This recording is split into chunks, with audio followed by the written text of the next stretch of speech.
You're a 5, mediocre. Hey, Darkwing! Don't. My finger can transform. Guess which one? Allow me. First and foremost, I just want to say that everybody is entitled to their own opinion. I mean, there's like 8 billion of us on this planet, and if one of them says that they don't like Transformers 1, I think that's a given. And there's really no need to get overly defensive about it either, because if you just take that one bad review compared to the overwhelming positive response this film has received, it doesn't matter.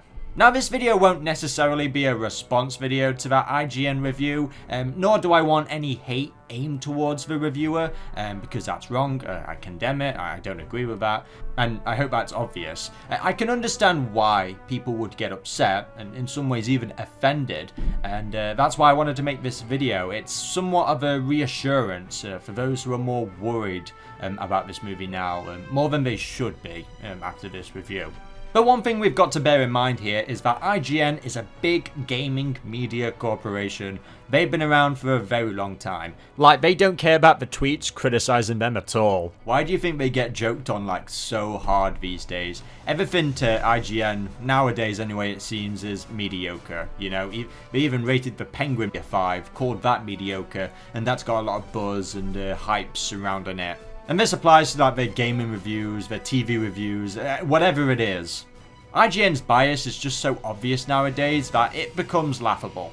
And it's why I've never paid any real attention to them. It's not quite the same as like an individual YouTuber, you know, you really take what they say at face value, but something like IGN, who have thousands and thousands of people surrounding that corporation. Like maybe someone at IGN really liked Transformers 1, but they weren't the ones responsible to review it. And this guy who reviewed it, you know, he didn't like it, but he's representing a big company. And this is just one bad review over the overwhelming positive response. I mean, on Rotten Tomatoes now, I think it's like 91%. I think it's gone down just a little bit. Eventually, it's going to kind of meet in the middle or whatever, that eventual score, but it's done pretty well across other review boards. And not only that, it's received huge praise from the most important people of all, Transformers fans, who have been ridiculing the Michael Bay movies and the recent movies for a long time now. So take that as a positive note. And I will say the same as I did in my Transformers 1 review. Go in with zero expectations, and I can guarantee you that you won't be disappointed. For many years, I feel like I've been somewhat disappointed in the Transformers live action movies.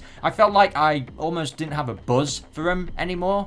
But I think that's because I had so many expectations for those films, and immediately I kind of ruined it for myself. So me putting that away for this Transformers 1 movie, I think it made my experience 10 times better. And I feel like I can speak on the IGN review considering I've actually watched the film. And this isn't me hating his opinion or review. The main issue that people have with this review is actually the rating system itself. It's not so much about the individual, the reviewer at hand. Like, if he didn't enjoy the movie, that's fine, I don't care. Because if someone didn't like a movie that I liked, then I would just be mad like all the time. And that's not good. Now, for people who have watched the film and have seen this review, are mostly disagreeing with a lot of things the reviewer says didn't happen, but actually did happen. Like, where do you blur the lines between, okay, what he said is a fact, or what he said was just an opinion? Like, in the review, he says that there are little to no surprises. Now, as a Transformers fan, there are plenty of surprises, but I can understand that if you're not a Transformers fan, then maybe there isn't, just because you don't know much about the brand. But even when it comes to the plot and story, I still think there are a ton of surprises. The reviewer also mentions that the action scenes are hard to follow. For me, in my opinion, the action scenes were the most clearest of the Transformers franchise yet. He also says that Elita 1 is just a girl boss, that she's just tough for the sake of being tough. It's like, okay, Elita 1 has been tough since her inception in the Transformers episode The Search for Alpha Trion. But hey, at least we can all agree that the voice cast was amazing.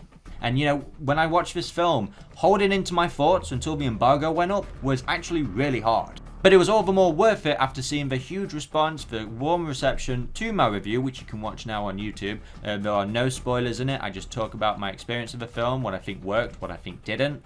I didn't anticipate how much that video would blow up, so I really appreciate that. And hey, you know, it's been heartwarming to see the comments of people now wanting to go see this movie because of my review. And I've convinced them that, you know what, I'll give this movie a shot, which I hope I don't let you down, but I hope you have a good time with the film.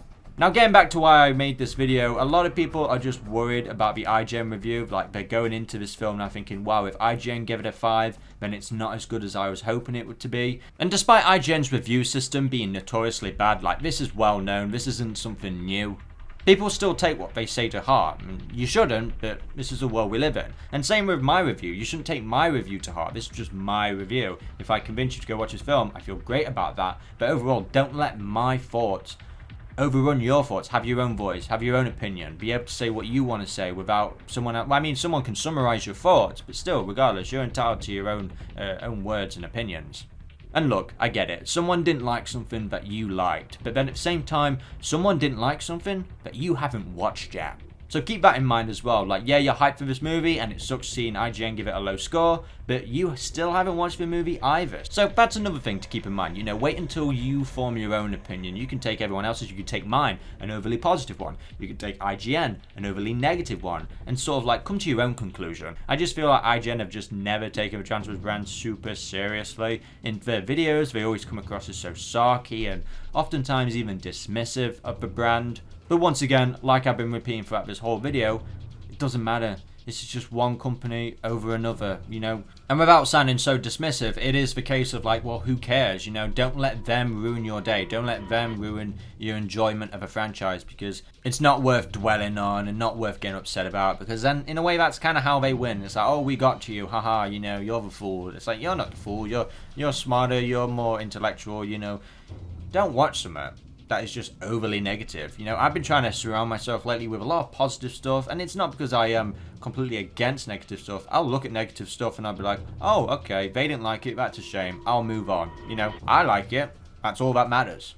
I don't know if it's just because I'm 26 now, but the less I've given a shit about other people's opinions, I feel like I am a happier person. Now, I use the word irreverent to describe IGN. You know, that's just me saying they don't show a lot of respect or anything towards something that's taken seriously. Some people says, oh, you should have said irrelevant. And I'm like, well, I do watch IGN. I watch the gameplay reviews, I watch the trailers. I'm not really so interested in their commentary. IGN is still relevant. You know, they are very relevant in the gaming industry without doubt. They are the biggest, I think, the only biggest gaming giant, and when it comes to gaming coverage, I don't really care about their thoughts on movie and TV coverage, but when it comes to gaming, they are at the center of that, without a doubt. Now, yeah, I jumped on the bandwagon too of saying boo IGN, even though I stand by that. It's not supposed to be taken seriously. There's no malice involved. I don't mean any harm or any disrespect to the reviewer at hand. Like I said, that's not right. I condemn that kind of stuff. Any sort of death threats, get sent. Not that I've heard of any, so that's good. But you know, that kind of stuff, I don't like that foolish behavior. That's getting a little bit too far, and we're allowed to dislike other people's opinions. It's a given. But to show hatred towards that, that's a different level of insecurity that I don't want to delve into. And from what I can see, I could be wrong, this isn't so much of hating one person, but so much a corporation, which a lot of people, you know, they really don't like IGN. There have been many videos going into how biased they are, how unfair they are to a lot of games and movies, and that's a big rabbit hole that I don't want to go down, because there are people who can explain it much better than me, and they just simply know more than me. And maybe instead I should have tweeted, we should all stand up together as one to simply say, who cares? You know, who cares, guys? You go watch Transformers 1, have a blast, don't have a blast. Regardless, if you want to share your thoughts out there, you can do that. It's a free world, you're allowed to do that, and you're also allowed to disagree and agree with whoever you watch and follow. And that's a given. We're supposed to have a wide range of opinions. And it's also something we should step back from and look at it. It's like, wow, okay, this guy had one bad review. That's a shame. But look at all the others. They are more important than this one. So I'll end off this video by saying Transformers 1 is a fantastic film, in my opinion. I think this is one of the best Transformers films of all time. I think it's definitely up there. I definitely want more of it. And don't let a media corporation ruin that. You know, if you're hyped for this movie, that's good. Honestly, I'd recommend you switch your phones off. Don't pay attention to Twitter, YouTube, Facebook, whatever it is you own. Don't get spoiled for this movie, and don't let other people ruin that buzz for you. And you could say that, oh, he was right about this one, oh, he was wrong about this one. Okay, and then just move on.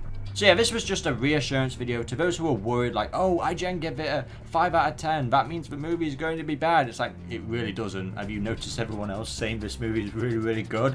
Especially Transformers fans. And I just hope that other Transformers fans are happy as well. And even if they're not, we could just hope for the future that maybe, if it didn't work for you the first time, they could get it right the second time. But there we go, guys. I'm Comodin Cam. I just wanted to do this quick little video of just summarizing my thoughts, trying to reassure you guys, trying to not to worry so much, and don't get yourself so riled up. Don't let them win. Just kind of step back and go, you know what? I'm not going to bother. I'm not going to bother. It's a lot of stress, and, you know, I don't wish stress upon anyone. You know, it's... try and enjoy life the best you can. I know it can be hard sometimes, but honestly, this movie is a fine example of me enjoying life to its fullest. I can't wait to go watch this film again and again, especially with my friends and family. It's going to be absolutely terrific, and I hope you have the same experience as I did. Anyway, guys, I've been Comodin Cam. Until the next video, goodbye.